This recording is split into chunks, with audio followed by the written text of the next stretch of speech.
They took off and then they stopped over top of my head, and that really scared me, because then they could do anything, they'd come straight down.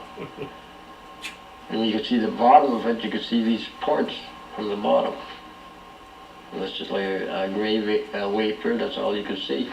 Like, it was cold that day, I thought maybe it was the exhaust or steam. Well, I was scared at the time when I was sitting there, because I was only 15 feet from him, and I didn't know what it was. You know, I thought it was somebody that was hunting, had a goose blind, because it was a very shiny machine, and it was turning.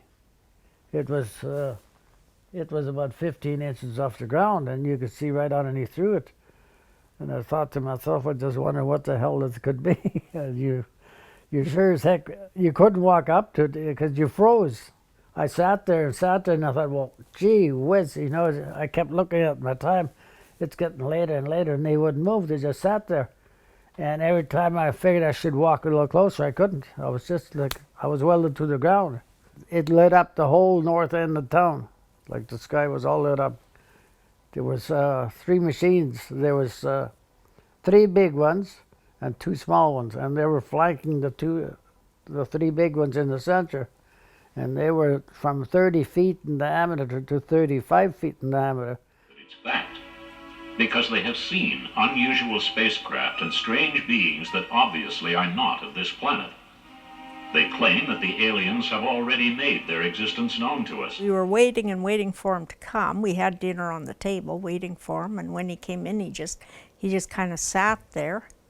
He didn't really know if he should eat or what he should do, and then all of a sudden we asked him, is there something wrong? And well, then he started telling us.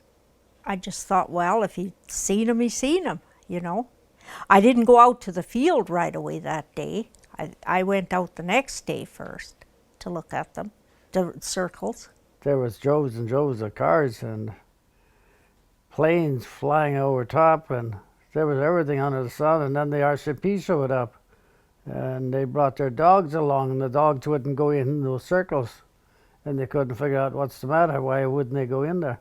I'm a spectator just as well as all the rest are, because whatever was out there, you know, you're curious. It draws you right to the spot, and you just stand there and look and look and look. I had people standing there for hours on end just looking at it, and I said, well, what do you see looking at? He says, it draws you to the site. If someone tells you, I don't believe you, like what? Well, I says, I wish you don't. I says, why are you bothering me if you don't believe it? Because if you're bothering me, you must be believing it.